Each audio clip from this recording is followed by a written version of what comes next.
সংসারে হাল ধরে রাখেন বাড়ির গৃহিণী মায়েরা, তবে অনেকেই উপার্জন করেন না। সারা বছর ধরে সংসার সামলে পরিবারের সদস্যদের খুশি করেই কেটে যায় জীবনের বেশিরভাগ সময়। এবার সেই সব উপার্জনহীন মায়েদের জন্য বিশেষ প্রকল্পের কথা ঘোষণা করলেন রাজ্যের মুখ্যমন্ত্রী। এই নতুন প্রকল্পের আওতায় এই সমস্ত উপার্জনহীন মায়েদের জন্য বছরে 40,000 টাকা করে দেওয়ার কথা ঘোষণা করেন মুখ্যমন্ত্রী। ধাপে ধাপে রাজ্যের সব উপার্জনহীন মায়েদের নাম তালিকাভুক্ত করা হবে এই প্রকল্পের আওতায়। রবিবার 10ই আগস্ট এক অনুষ্ঠানে রাজ্যের 32,000 উপার্জনহীন মায়েদের জন্য প্রথম পর্যায়ে 20,000 টাকার চেক তুলে দেন মুখ্যমন্ত্রী। যেসব মা এখনও তালিকাভুক্ত নন, ধাপে ধাপে তাঁদেরও এই প্রকল্পে অন্তর্ভুক্ত করা হবে বলে সরকার জানিয়েছে। কিন্তু হঠাৎ করে এই রাজ্যের উপার্জনহীন মহিলাদের জন্য এই প্রকল্প কেন? রাজ্য সরকারের মতে সিকিমের জনসংখ্যা ক্রমশ হ্রাস পাচ্ছে। জন্মহার বাড়াতে এবং পরিবারকে আর্থিকভাবে সুরক্ষিত করতে রাজ্য সরকার একাধিক সুবিধা দিচ্ছে। তবে এই সুবিধা দিচ্ছে সিকিম সরকার। রবিবার রংপোতে এক অনুষ্ঠানে রাজ্যের 32,000 উপার্জনহীন মায়েদের জন্য প্রথম পর্যায়ে 20,000 টাকার চেক তুলে দেন মুখ্যমন্ত্রী। এই প্রকল্পের নাম আমা শক্তিকরণ যোজনা। সিকিমের মুখ্যমন্ত্রী প্রেম সিং তামাং এই প্রকল্পের প্রথম পর্যায়ের টাকা তুলে দেন রবিবার। তিনি বলেন, প্রতি বছর 10ই আগস্ট দিনটি আম্মা সম্মান দিবস হিসেবে পালিত হয় রাজ্যে, যা মুখ্যমন্ত্রীর কারাদণ্ড থেকে মুক্তির 8ম বর্ষপূর্তির সঙ্গে মিলিয়ে উদযাপিত হয়। মুখ্যমন্ত্রী মানে সিকিমের মুখ্যমন্ত্রী প্রেম সিং তামাং তিনি কি বলেছেন এ প্রসঙ্গে শোনাবো তার বক্তব্য। बैंक ट्रान्सफर गरिदिन्छु है, 20,000 ट्रान्सफर गरिदिन्छु। उहाँलाई जब जब जरुरत पर्छ, जब उहाँलाई आपत पर्छ, उहाँले निकाल्न सक्छ त्यहाँबाट। तर गरिबी रेखादेखि मुनि जसलाई आपत पर्छ, उहाँहरूको नानी स्कुल लाउने समयमा जति बेला आपत पर्छ, जति बेला बिमार हुँदाखेरि अचानक आपत पर्छ, त्यस्तो फ्यामिलीहरूलाई, त्यस्तो परिवारलाई चाहिँ हामी दिन चाहन्छौँ। यो एकदम इयरली स्किम हो। 10 तारिक अगस्त अब प्रत्येक साल 10 तारिक अगस्त प्रत्येक साल आमा सम्मान दिवसको रूपमा हामी मनाउँछौँ। आमा सम्मान दिवसको रूपमा मनाउँछौँ अनि सबै आमालाई सम्मान गर्ने अनि उहाँहरूको आमा योजना पनि त्यही दिन वितरण गर्छौँ। यसपालि आउने 10 तारिक अगस्तको दिन 32,000 आमाहरूलाई 32,000 आमाहरूलाई 20,000 रुपियाँ हामी उहाँहरूलाई चेकको मार्फत हामी प्रदान गर्छौँ अनि उहाँहरूलाई सम्मान स्वरूप केही उपहार पनि उहाँलाई हामी दिन्छौँ। सम्मान खालि चेक मात्रै होइन, उहाँलाई हामी आमाहरूलाई दिन्छौँ। जो आमाहरूको है घरमा नानीहरू छ अनि आमाहरूलाई दुःख पर्छ काहीँ न काहीँ भनेर हामी सालमा 40,000 2 किस्तीमा, पहिलो किस्ती अगस्तमा बाँड्दैछौँ, अर्को किस्ती मार्चभन्दा अगाडि हामी बाँड्छौँ। जम्मा सालमा हामी आमाहरूको नाममा 124 करोड रुपियाँ वितरण गर्दैछौँ।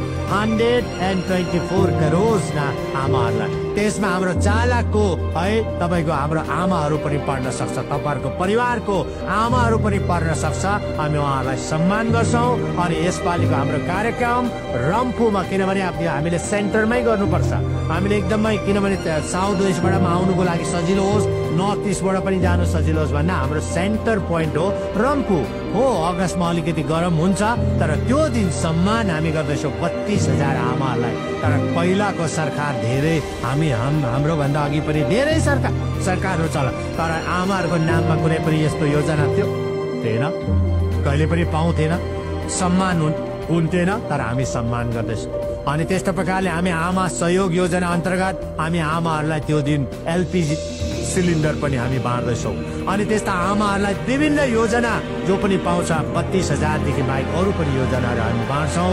यसरी हामीले विभिन्न वर्गलाई सम्मान दिने काम गरेको छौँ। अनि वर्तमान सरकारले यो चाहिँ एउटा तपाईँलाई एउटा इस्टाब्लिस हो, यो है, कसै पनि कोही पनि आएर पनि अब यसलाई हटाउन सक्दैन।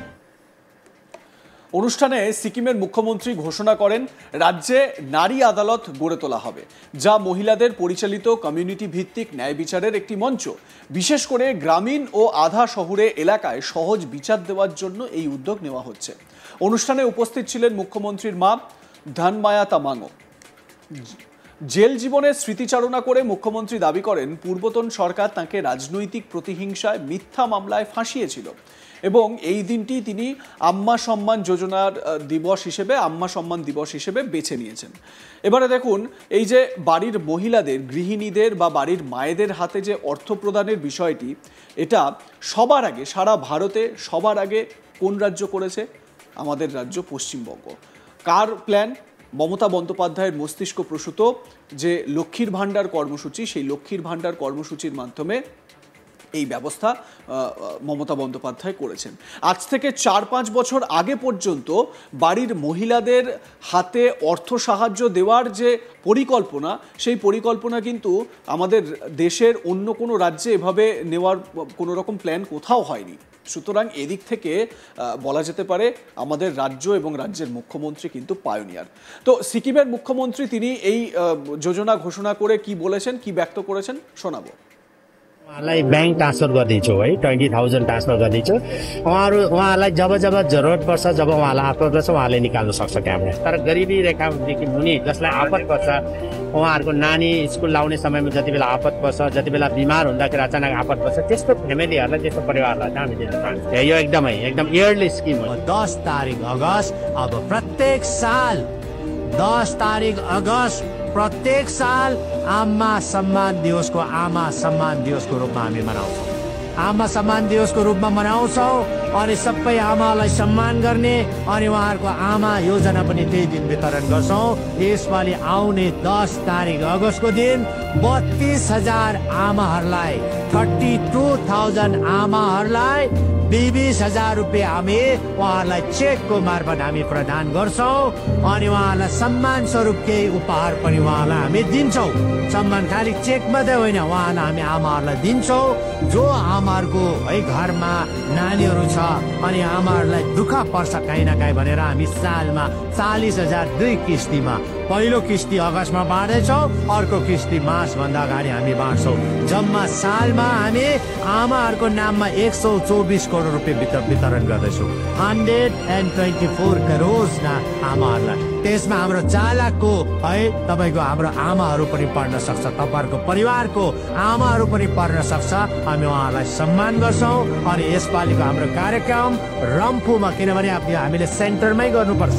हामीले एकदमै, किनभने साउथ वेस्टबाट आउनुको लागि सजिलो होस्, नर्थ इस्टबाट पनि जानु सजिलो होस् भन्ने हाम्रो सेन्टर पोइन्ट हो रम्फू हो। अगस्तमा अलिकति गरम हुन्छ तर त्यो दिन सम्मान हामी गर्दैछौँ 32,000 आमाहरूलाई। तर पहिलाको सरकार धेरै हाम्रो भन्दा अघि पनि धेरै सरकारहरू चल, तर आमाहरूको नाममा कुनै पनि यस्तो योजना थिएन, कहिले पनि पाउँथेन, सम्मान हुन्थेन, तर हामी सम्मान गर्दैछौँ। अनि त्यस्तो प्रकारले हामी आमा सहयोग योजना अन्तर्गत हामी आमाहरूलाई त्यो दिन एलपिजी सिलिन्डर पनि हामी बाँड्दैछौँ। अनि त्यस्ता आमाहरूलाई विभिन्न योजना जो पनि पाउँछ 32,000 देखि बाहेक अरू पनि योजनाहरू हामी बाँड्छौँ। त्यसरी हामीले विभिन्न वर्गलाई सम्मान दिने काम गरेको छौँ। अनि वर्तमान सरकारले यो चाहिँ एउटा तपाईँलाई एउटा इस्टाब्लिस हो, यो है कसै पनि कोही पनि आएर पनि अब यसलाई हटाउन सक्दैन।